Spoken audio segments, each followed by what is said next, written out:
జిల్లాలో ఒకరోజు పర్యటనలో భాగంగా ఈ నెల 27వ తేదీన సుప్రీంకోర్టు న్యాయమూర్తులు చిత్తూరు పట్టణానికి రానున్నారని జిల్లా కలెక్టర్ షణ్మోహన్ శుక్రవారం సాయంత్రం 4 గంటలకు ఒక ప్రకటనలో తెలియజేశారు.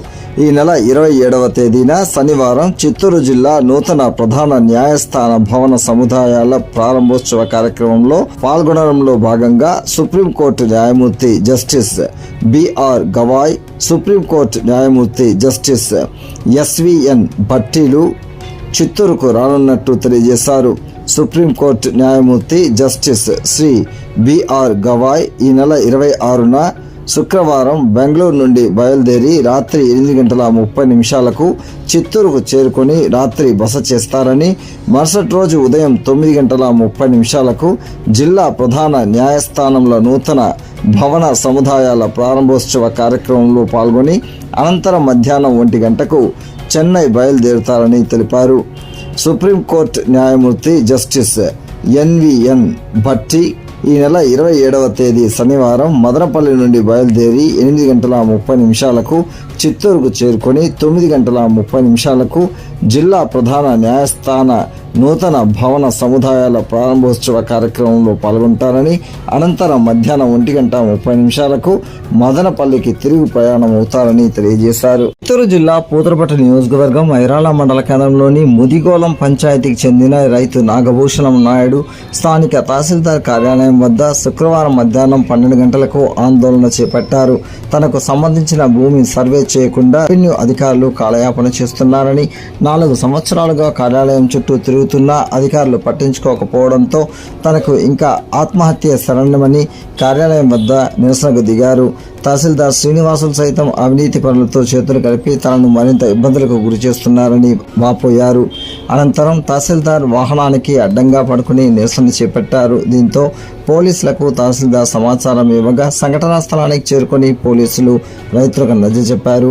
మరో 2 రోజుల్లో ఉన్నత అధికారుల దృష్టికి తీసుకువెళ్లి సమస్య పరిష్కరించే విధంగా చర్యలు తీసుకుంటామని తహసీల్దార్ పోలీసు అధికారులు రైతులకు సూచించారు. దీంతో రైతు ఆందోళన విరమించాడు. వచ్చిన రైతు అతను ఆ రైతుకి ఏమవుతుండదు, ఆ ఎండర్స్మెంటే కదా అడుగుతాను. మీ తప్పేమని నేను చెప్పలేదు కదా, మీరేం దాన్ని దాచి పెట్టేదా? ఇంకొక హాఫ్ అన్ అవర్లో సరే స్టార్ట్ కాకపోతాను వద్దు అని చెప్పేసి చచ్చిపోవడం ఉంటారు. మీ ముఖ్యంగా పత్రిక ముఖ్యంగా చూడండి, తహసీల్దార్ ఏం చెప్తారు, చచ్చిపోవడం అంటున్నాడు. 3 సంవత్సరాల క్రితం ఒక రైతు ఒక పేట అప్పులు చేసుకుని చచ్చిపోతూ ఉంటారు. నేనే నాకు చేసి కల చేసి మిమ్మల్ని ఆ సర్వే చేస్తారు. ఆయన ఈయన వద్దట్టు అన్నాడు, ఎండార్స్మెంట్ కూడా ఈయనకంట చచ్చిపోవడం అంటున్నాడు. సార్ కలెక్టర్ గారికి, జాయింట్ కలెక్టర్ గారికి, ఆర్డీఓ గారికి అందరికీ తెలియపరుస్తాను సార్. పత్రిక ముఖ్యంగా మీకు చెప్తాను, ఈయన చచ్చిపోవడం అంటున్నాడు, సత్య సాగు అంటున్నాడు. డిస్ట్రిక్ట్ సర్వేయర్ని ఏడి గారు సర్వే చేయమని ఆయన మండల సర్వేయర్ చెప్పాడు. మండల సర్వేయర్ చెప్పాడు, వాళ్ళు వచ్చి మీరు చెప్పారంట చేయమని సార్. అప్పుడు ఆయన ఆఫీస్లో ఉండేట్టున్నాను సార్, మండల సర్వేయర్ సార్. నేను కోరుకోవాలి మీ మీద ఒక కంప్లీట్ చేసి సార్ చెప్పేసి నేను రిప్యూట్ చేసుకున్నాను. తప్పు డాక్యుమెంట్ పెట్టి నాకే సార్ 5 ఏళ్ళు డాక్యుమెంట్ చూపిస్తాను. లేదు ఇప్పుడే నేనేం ఎదుర్కొడు 5 ఏళ్ళు చేసి మళ్ళీ వస్తాను సార్ అనేటువంటి సార్. కాకపోతే ముందు పక్కన 3 సంవత్సరాలు నాకు యాక్షన్ మీద నాకు అవసరం లేదు. యాక్షన్ క్లియర్ వచ్చింది, అతని పేరు అతను కలిగిన ఆర్డర్ కాపీ ఏదో చెప్తున్నాను.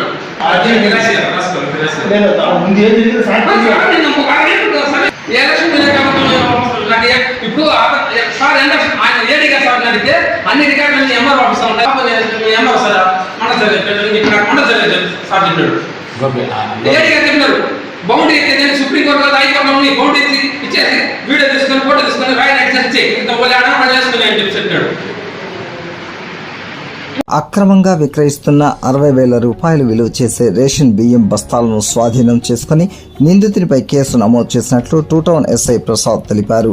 శుక్రవారం మధ్యాహ్నం 12:30 ఆయన మీడియాకు వెల్లడిస్తూ చిత్తూరు నగరంలోని మార్కెట్ చౌక్ వద్ద గల స్వామి మేస్త్రి వీధిలో ప్రకాష్ అనే వ్యక్తి అక్రమంగా విక్రయిస్తున్న 60,000 రూపాయల విలువ చేసే రేషన్ బియ్యం బస్తాలను స్వాధీనం చేసుకున్నామని, ఈ మెరుపుదాడుల్లో చిత్తూరు తహసీల్దార్ కార్యాలయం RI2 తిరుపతి విజిలెన్స్ అధికారులు కూడా పాల్గొన్నారని తెలియజేశారు. ప్రకాష్పై కేసు నమోదు చేసినట్లు ఆయన వెల్లడించారు. జిల్లా పశుసంవర్ధక శాఖకు క్షేత్రస్థాయి పరిశీలనలో గ్రేడింగ్ రాష్ట్ర స్థాయిలో మొదటి స్థానం, అధికారుల పర్యవేక్షణ గ్రేడింగ్ లో 4వ స్థానంలో అవార్డు వచ్చిందని జిల్లా పశుసంవర్ధక శాఖ జాయింట్ డైరెక్టర్ ప్రభాకర్ తెలిపారు.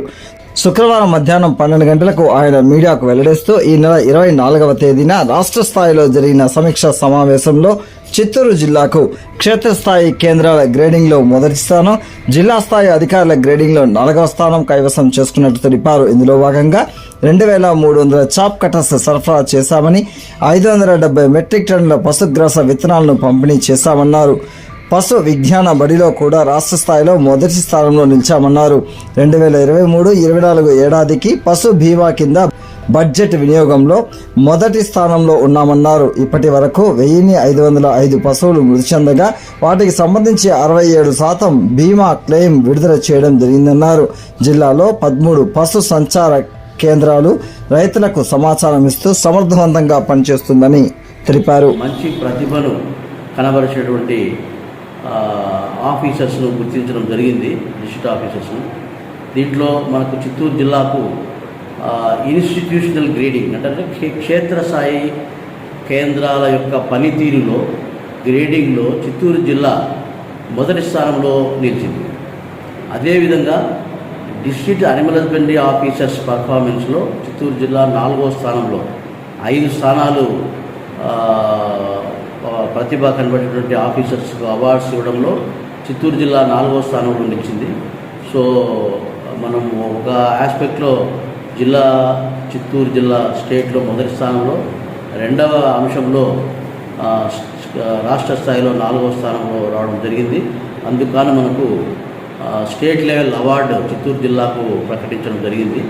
ముఖ్యంగా ఇదే కాకుండా మనము క్షేత్రస్థాయిలో గ్రేడింగ్ అంటే అన్ని పారామీటర్స్, అన్ని విషయాలు కూడా వాళ్ళు సమీక్ష చేసి అత్యధికంగా ఎవరికైతే స్కోర్ వచ్చిందో వాళ్ళకు ఇవ్వడం జరిగింది.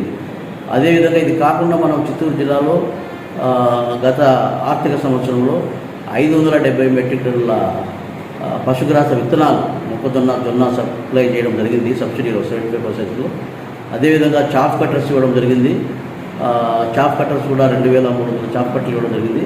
ఈ 2 కూడా క్షేత్రస్థాయిలో చిత్తూరు జిల్లా రాష్ట్రంలోనే మొదటి స్థానంలో ఉంది సప్లై చేయడంలో.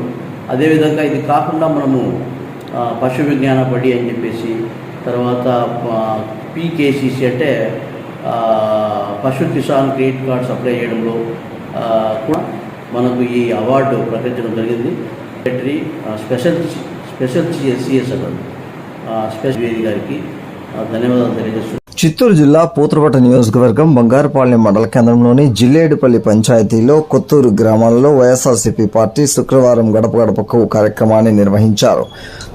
సీఎం జగన్ ప్రవేశపెట్టిన పథకాల గురించి వివరించి కుటుంబాలకు మంచి జరిగి ఉంటేనే రాబోయే ఎన్నికల్లో ఫ్యాన్ గుర్తుకు ఓటు వేసి గెలిపించాలని ప్రజలను కోరారు. కార్యక్రమంలో రాష్ట్ర పాలయేకరి కార్పొరేషన్ చైర్మన్ కుమార్ రాజా, మాజీ MLA Lalitha Thomas, mandal convener Paleru Ramachandra Reddy, ZPTC Somashekar, MPP Amaravathi, vice MPP Srish Reddy, AP Sahitya academy director Himabindu, sarpanch Bharathamma, మాజీ సర్పంచ్ అశోక్ రెడ్డి, నాయకులు శంకర్ రెడ్డి, త్యాగరాజరెడ్డి, యోగానందరెడ్డి, కన్వీనర్ భానుప్రకాష్ రెడ్డి, వేణుగోపాల్ రెడ్డి, ఎంపీటీసీ శంకర్ రెడ్డి, పద్మనాభరెడ్డి తదితరులు పాల్గొన్నారు.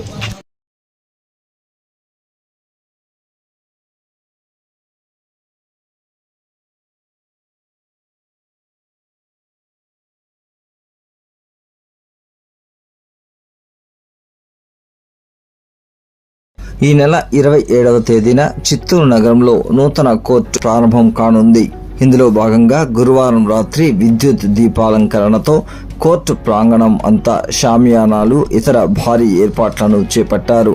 27వ తేదీ supreme court judge Gavai Bhatti, high court judge Dhiraj Singh Thakur, Rao Ranganandana Rao చేతుల మీదుగా ప్రారంభించనున్నారు. ఈ ప్రారంభోత్సవ కార్యక్రమానికి జిల్లా ప్రధాన న్యాయమూర్తి, జిల్లా కలెక్టర్, జిల్లా ఎస్పీ, పలువురు ప్రముఖులు హాజరు కానున్నారు.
పాలసముద్రం మండలం నరసింహాపురం గ్రామ సమీపంలోని కొండగట్టుపై ఉన్న నాడుసారా తయారీ స్థావరంపై ఎస్ఐ భారతి ఆధ్వర్యంలో పోలీసులు శుక్రవారం మధ్యాహ్నం సుమారు 12:30 గంటలకు దాడి చేసి 400 లీటర్ల నాడుసారా ఓటను ధ్వంసం చేశారు. ఈ ఘటనలో అలీ అనే మహిళ, జీవా అనే వ్యక్తిని అరెస్ట్ చేసి వారి నుండి 20 లీటర్ల నాడుసారాను స్వాధీనం చేసుకున్నట్లు ఎస్ఐ భారతి వెల్లడించారు. ఈ మేరకు ఇద్దరిపై కేసు నమోదు చేసి కోర్టుకు హాజరుపరిచినట్లు ఎస్ఐ పేర్కొన్నారు. ఈ సందర్భంగా ఎస్ఐ మాట్లాడుతూ మండల పరిధిలో ఎక్కడైనా నాడుసారా తయారు చేస్తుంటే వారిపై కఠిన చర్యలు తీసుకుంటామని హెచ్చరించారు. ఎవరైనా నాడుసారా తయారు చేస్తున్నట్లు ప్రజలకు తెలిస్తే పోలీసులకు సమాచారం అందించాలని అన్నారు. సమాచారం ఇచ్చిన వారి వివరాలను గోప్యంగా ఉంచుతామన్నారు. గంగాధరనెల్లూరు నియోజకవర్గంలోని పేద, బడుగు, బలహీన వర్గాలకు సంక్షేమ పథకాలు కొనసాగాలంటే, తమ ఇంటి వద్దకే పెన్షన్ రావాలంటే మరోసారి సంక్షేమ సారథి జగన్మోహన్ రెడ్డి సీఎంగా గెలవాలని డిప్యూటీ సీఎం నారాయణస్వామి అన్నారు. ఎస్ఆర్పురం మండలంలో శుక్రవారం ఉదయం 10 గంటలకు ఎన్నికల ప్రచార కార్యక్రమంలో ఆయన పాల్గొన్నారు. రానున్న ఎన్నికల్లో వైసీపీ ఎమ్మెల్యే అభ్యర్థి కృపాలక్ష్మిని అత్యంత మెజారిటీతో గెలిపించాలని కోరారు. ప్రస్తుతం ఉన్న సంక్షేమ పథకాలు కొనసాగాలంటే మరోసారి జగన్ సీఎంగా గెలవాలని తెలిపారు. ప్రజల నుండి జగనన్నకు విశేష ఆదరణ లభిస్తుందన్నారు. మరోసారి జగన్మోహన్ రెడ్డిని తమకు సీఎంగా కావాలని ప్రజలు కోరుకుంటున్నారని అన్నారు. స్థానిక మహిళలు, ప్రజలు పూల వర్షాలతో డిప్యూటీ సీఎంకు స్వాగతం పలికారు.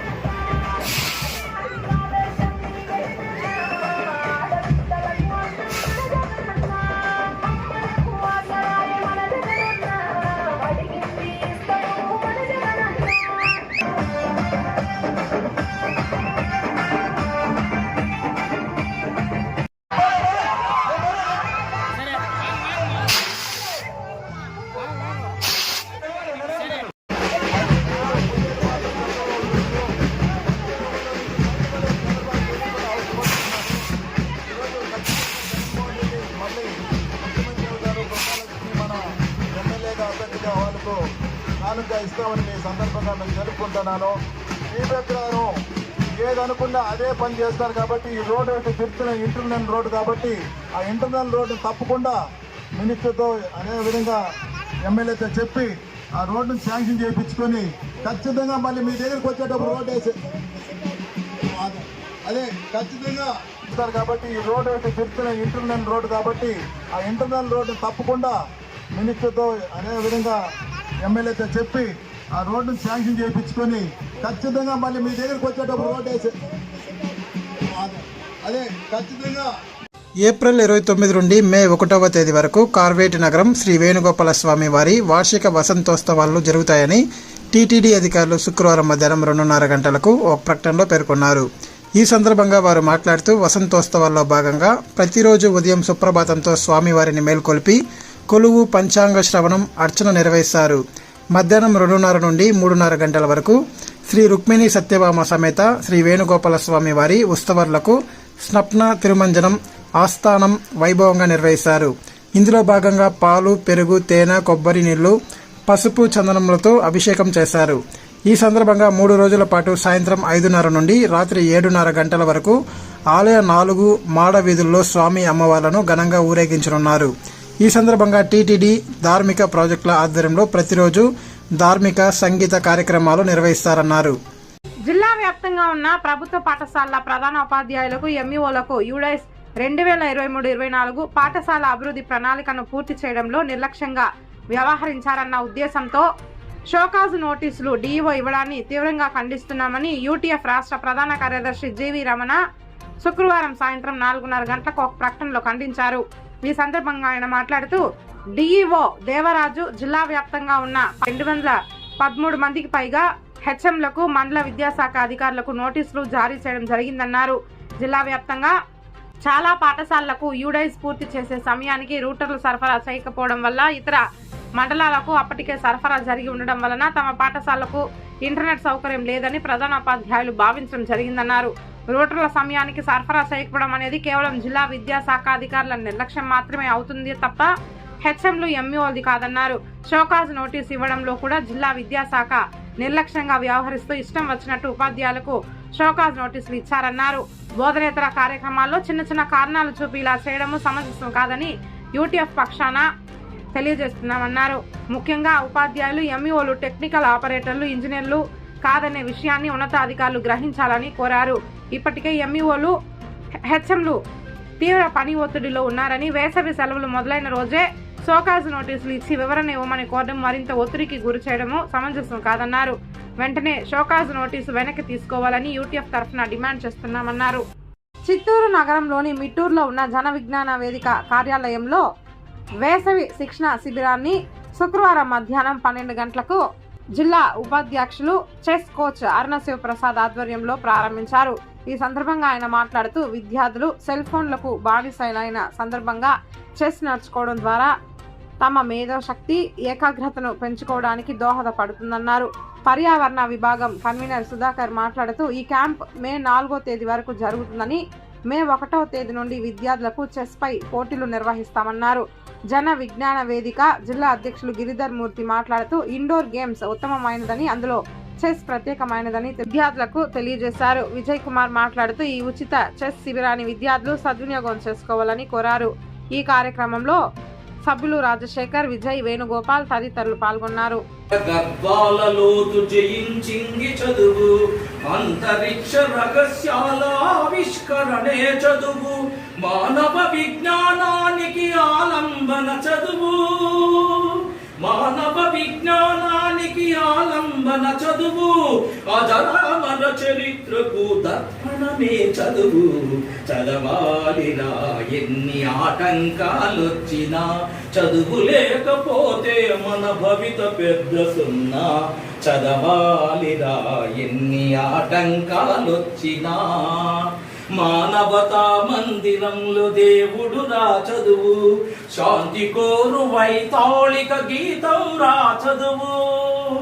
మానవతా మందిరంలో దేవుడు రా చదువు, శాంతి కోరు వైతాళిక గీతం రా చదువు, మానికి గురువే రా చదువు. చదవాలిరా ఎన్ని ఆటంకాలొచ్చినా, చదువు లేకపోతే మన భవిత పెద్ద సున్నా. చదవాలిరా ఎన్ని ఆటంకాలొచ్చినా, విజ్ఞానం లేనిదే దేనిని సాధించలేము. తమ్ముడు, విజ్ఞానం లేనిదే దేనిని సాధించలేము, చదువు లేకపోతే దాని విలువను గ్రహించలేము. నడవాలి ప్రతి ఒక్కరు చదువులమ్మ చూపుబాట, నడవాలి ప్రతి ఒక్కరు చదువులమ్మ చూపుబాట. తప్పక వికసిస్తుందిలే భారతమ్మ కలల తోట, తప్పక వికసిస్తుందిలే భారతమ్మ కలల తోట. చదవాలిరా ఎన్ని ఆటంకాలొచ్చినా, చదువు లేకపోతే మన భవిత పెద్ద సున్నా. చదవాలిరా ఎన్ని ఆటంకాలొచ్చినా, చదవాలిరా ఓ విద్యార్థి. చిత్తూరు జిల్లా వ్యాప్తంగా ఎండ తీవ్రత అధికంగా ఉన్న నేపథ్యంలో ప్రజలు ప్రతి ఒక్కరూ వడదెబ్బపై అప్రమత్తంగా ఉండాలని జిల్లా వైద్య ఆరోగ్య శాఖ అధికారిని డాక్టర్ ఓ ప్రభావతి దేవి అన్నారు. ఈ సందర్భంగా శుక్రవారం మధ్యాహ్నం 3 గంటలకు ఆమె కార్యాలయంలో ఏర్పాటు చేసిన మీడియా సమావేశంలో ఆమె మాట్లాడుతూ జిల్లా వ్యాప్తంగా 40 డిగ్రీలకు పైన ఎండ తీవ్రత నమోదవుతున్నాయని, అధికంగా వడదెబ్బ తగిలే అవకాశం ఉన్నందున వాతావరణ శాఖ అధికారుల హెచ్చరికల మేరకు ప్రజలు తగిన చర్యలు తీసుకోవాలన్నారు. ముఖ్యంగా కూలీ పనులు చేసే వాళ్ళు ఉదయం 6 నుండి 11 లోపు తమ పనులను ముగించుకొని ఇంటికి వెళ్లాలన్నారు. ఎండలో ఎక్కువ తిరగరాదన్నారు. అధికంగా మజ్జిగ, కొబ్బరి నీళ్లు, ఓఆర్ఎస్ లాంటి ద్రావణాన్ని తీసుకోవాలన్నారు. ఎండ అధికంగా తగలడం ద్వారా మెదడుపై తీవ్రత చూపిస్తుందని, ఆపై మనిషి చనిపోయే ప్రమాదం సైతం ఉందన్నారు. ప్రతి పిహెచ్సి పరిధిలోనూ ఓఆర్ఎస్ ప్యాకెట్లు అందుబాటులో ఉన్నాయని, అవసరమైన వారు సద్వినియోగం చేసుకోవాలని కోరారు. టెంపరేచర్ అనేది ఎక్కువ 45 డిగ్రీల సెల్సియస్ అలా వెళ్ళే అవకాశం ఉంది. కాబట్టి ఈ ఉష్ణోగ్రత ఎక్కువ అవడం వలన మన బాడీ ఎక్కువసేపు మనం ఎండకి ఉన్నాము అంటే, ఎండలో ఏదైనా పని చేస్తూ ఉన్నామంటే ఆ వేడి వల్ల మన శరీర ఉష్ణోగ్రత అనేది 104 డిగ్రీలకి 105 డిగ్రీలకి చేరే అవకాశాలు ఉంటాయి.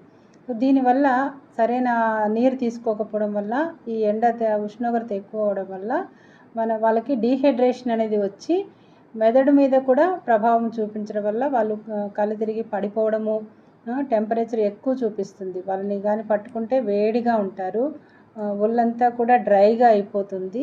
సో ఇలా జరగడం వల్ల ఇమీడియట్గా వాళ్ళకి మెదడు డ్యామేజ్ అవ్వడము, మిగతా ఆర్గాన్స్ అన్నీ కూడా డ్యామేజ్ అవ్వడము, దానివల్ల చనిపోయే అవకాశాలు కూడా ఉంటాయి. కాబట్టి ఎవరు కూడా ఇలాంటి పరిస్థితి తెచ్చుకోకుండా ప్రతిరోజు కూడా ఎక్కువగా నీరు అనేది తీసుకోవాలి. మజ్జిగ కానీ టెంకాయ నీళ్ళు కానీ వాళ్ళకి తగినట్టుగా నీరు తీసుకోవాలి. అదేవిధంగా మా ప్రాథమిక ఆరోగ్య కేంద్రాలంతటా కూడా ఓఆర్ఎస్ ద్రావణం ప్యాకెట్స్ అనేవి కూడా అందరికీ సప్లై చేశాము. ఏదైనా వాళ్ళకి దాహంగా అనిపిస్తే 1 లీటర్ నీళ్ళలో 1 ప్యాకెట్ కలుపుకొని ఆ వాటర్ని తాగితే కూడా కొద్ది వరకు ఉపశమనం ఉంటుంది. కాబట్టి ఇలా ఎండ దెబ్బ తగలకుండా ఎక్కువసేపు ఎండలో పని అనేది చేయకుండా ఉండాలి. ఒకవేళ ఎవరికన్నా ఆ పరిస్థితి తలెత్తితే వెంటనే వాళ్ళని నీడ ఉన్న ప్రదేశానికి చేర్చాలి. వాళ్ళ ఒళ్ళంతా తుడిచాలి. చల్లటి వాతావరణంలో గాలి తగిలే దగ్గర పెట్టి వెంటనే 108 అంబులెన్స్కి పిలిచి నియర్ బై హాస్పిటల్కి తీసుకెళ్ళి ట్రీట్మెంట్ అనేది ఇప్పించాలి. కాబట్టి అందరూ కూడా అప్రమత్తంగా ఉండి వడదెబ్బకి గురి కాకుండా అందరూ జాగ్రత్త తీసుకోవాలని అందరికీ విజ్ఞప్తి చేస్తున్నాను.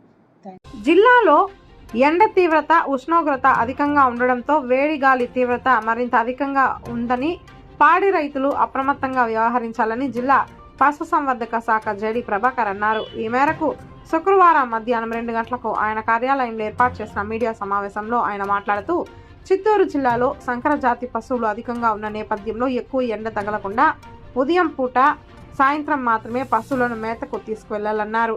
ఉదయం 7 గంటల నుండి 11 లోపల, అదేవిధంగా సాయంత్రము 4:30 పైన మేతకు తీసుకువెళ్లాలన్నారు. వాటి షెడ్ల వద్ద తాటి ఆకులు, ఈతాకులు, కొబ్బరి మట్ట, గోతం వంటివి అమర్చాలని, నీళ్లు స్ప్రే చేయడం ద్వారా చల్లగా ఉంటుందని పేర్కొన్నారు. సెంటీగ్రేడ్ ఉష్ణోగ్రతలు నమోదవుతున్నాయి.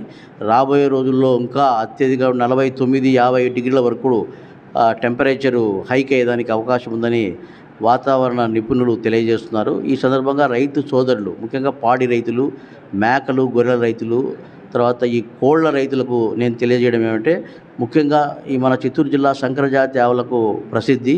ఈ సంకరజాతి ఆవులను మనము మేపేటప్పుడు వారి పశువులను ఉదయం 7 గంటల నుంచి 11 వరకు మనము ఎక్కడైనా నీడ ఉన్న ప్రాంతంలో మేపుకొని 11 తర్వాత ఇంటి వద్దకు తీసుకొచ్చి వాటిని కట్టివేయాల్సిన అవసరం ఉంది. అదేవిధంగా సాయంత్రం అవుతే 4 గంటల పైన మేతకు తీసుకువెళ్ళి మేపుకున్న తర్వాత తీసుకురావాలి. షెడ్లలో మంచి చల్లని వాతావరణం కల్పించడానికి షెడ్ల పైన ఈ ఈత ఆకులు కానీ, తాటి మట్టలు, తర్వాత షెడ్డు చుట్టూ, పాకల చుట్టూ ఈ వట్టివేర్లు కానీ, గోనె సంచులు వేరేలాడదీసి వాటిపైన వాటర్ స్ప్రింకిల్ చేస్తే ఆ మంచి చల్లటి గాలి పశువులకు లభించడం జరుగుతుంది. అదేవిధంగా పశువులకు రమారమి రోజుకు 40 నుంచి 70 లీటర్ల త్రాగునీరు అవసరం ఉంటుంది ప్రతి పశువుకు. ఈ సఫిషియెంట్ క్వాంటిటీ ఆఫ్ వాటర్ను ఆ పశువులకు అందజేయాల్సి వస్తుంది రైతులు. అదేవిధంగా కోళ్ళకైతే మేత ఉదయం పూట మేత ఇవ్వకూడదు ఈ వేసవిలో. ఓన్లీ రాత్రి 12 గంటల పైన, అర్ధరాత్రి 12 గంటల పైన మేత ఇవ్వాల్సి వస్తుంది. అదేవిధంగా కోళ్ళ షెడ్లు కూడా మంచి చల్లని వాతావరణంలో పెట్టుకోవాల్సిన అవసరం ఎంతైనా ఉంది. ఏదైనా బై మిస్టేక్ హీట్ స్ట్రోక్ ఏదన్నా తగిలితే పశువులకు వెంటనే సంబంధిత పశువైద్యుని సంప్రదించి చికిత్స చేసుకోవాల్సిందిగా నేను అందరికీ తెలియజేస్తున్నాను. ఇది కాకుండా ముఖ్యంగా మా డాక్టర్లు, సిబ్బంది కూడా మనము ట్రీట్మెంట్ కానీ, పశువులకు సేవలు అందించే విషయంలో కూడా జాగ్రత్తగా ఉంటూ మనకు కూడా ఈ హీట్ స్ట్రెస్ కానీ, సన్ స్ట్రోక్ తగలకుండా జాగ్రత్తలు వహించాలని చెప్పేసి ఈ సందర్భంగా నేను అందరికీ కూడా తెలియజేస్తున్నాను. ధన్యవాదాలు.